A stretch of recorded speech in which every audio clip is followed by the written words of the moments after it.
The next story is Treasure in the Sand. We walked the bounty-laden shoreline, searching for treasures in the sand. Seashells rich in color, shapes, and size fill our pink and blue buckets as we strolled hand in hand.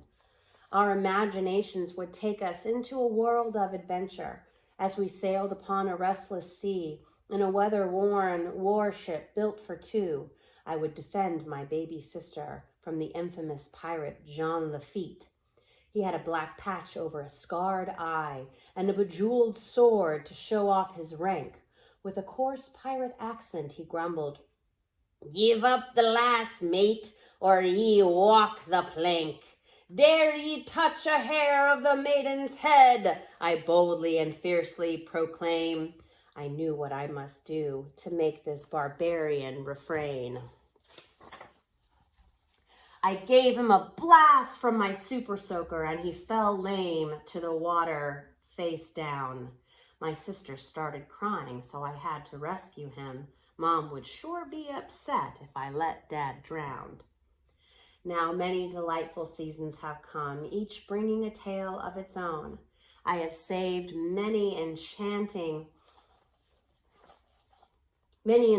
sea treasures and precious memories anew to add to the old. I retreat back with my extended family to those traditional, heartwarming places, and we share infectious laughter as we usher in a new generation of rosy cheeks and glowing faces, and we walk the bounty-laden shoreline, searching for treasures in the sand. Seashells rich in color, shape, and size to fill our pink and blue buckets as we stroll hand in hand. The next story is The Beach Bunny. There is a beach bunny who lives in the marsh down by the sea. He dines on sea oats and sawgrass and makes homestead in a hollow cypress knee. He has a collection of seashells and sand dollars that he is most greatly fond of. His hobby of beachcombing and collecting is a pastime that he really does love. He proudly places them out in his home for all of his friends to admire and see, and will often tell colorful stories of how they came to be. His favorite is of Allie, the marsh gator, who had befriended the beach bunny and invited him over for surprise stew.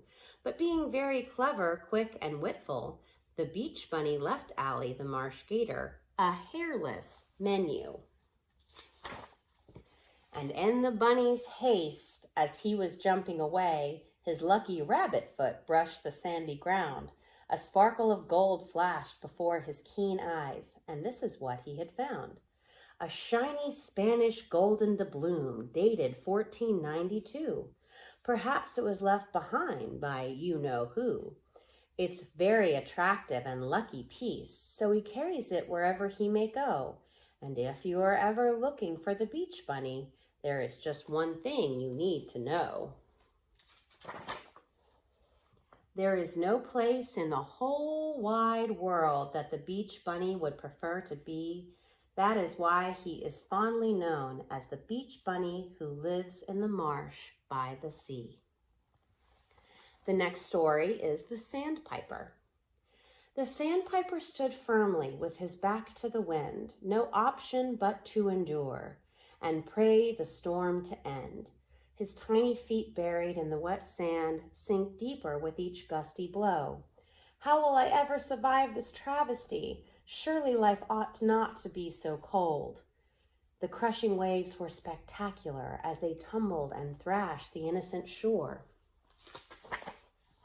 The wind and rain made a haunting cry the small sandpiper had not heard before, for he was a juvenile bird and had not yet a cold season had he seen, and this wintry blast was very frightening thing.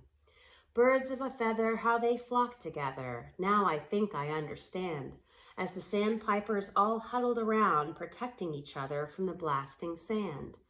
And although he was young and strong and holding fast to the front line, he felt the weakening of his tiny legs, afraid he may fall in time. The other birds saw him fragile and about to give in, They stood to each side and front to hinder the blusterous wind. Soon the frigid rain stopped and the furious winds ceased. The birds, too exhausted to sing, however so grateful and graciously relieved. It was a most difficult experience, but now I understand. I can weather the most fierce of storms with friends close at hand. The next year the winter storms came. The sandpiper stood firmly facing the wind, enduring and holding fast with confidence, knowing that the storm would soon end. The next story is Cotton Candy Skies. A sunset illuminated pastel colors of the cabanas as heavenly clouds slowly passed by. The reflection of a red-orange sun from the Gulf softly painted a cotton candy sky. Gentle colors that appeared brilliant and then slowly dim. An orchestration of light and motion to bring a glorious day to a fitting end. A taste of God's glory, a taste of the way things will be. 'Tis here for us now, if we only have eyes to see. Alas, we must search it out. A precious gift for discerning eyes, beckoning to be found, desirous to enrich our lives. And it is a bit perplexing to contemplate why some wrestle through life and never realize that down by the edge of the sea, one can find the most beautiful sunset and cotton candy skies.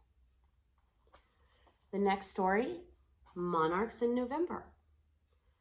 Monarchs in November flitter and flutter their colors of black, orange, and gold as rays of sunlight pierce and illuminate what seems the very soul. By instinct and natural they mitigate the island. By instinct and natural call, they migrate the island, this most enchanting time of year, while vacationers at home, children in school, and less speeding windshields to fear. One lone monarch flies up high, disappearing in the shadows of the late noon sun. From my balcony, I am captivated by a couple. As they waltz together, they chase and dance about, like young love on the run. Lightly touching down on the white balcony for rest and a moment of leisure, then flutter off towards the beach in search of sweet tropical nectar. This way may well be my most favorite time of the year. I do cherish the time that I am granted to be here, to see the monarchs in November flitter and flutter their colors of black, orange, and gold as rays of sunlight pierce and illuminate what seems the very soul. And there's one last picture of the beautiful butterflies on the beach. I hope that everyone enjoyed the story, and thank you for joining me today. Again, this collection was Treasures in the Sand by Perry Guy.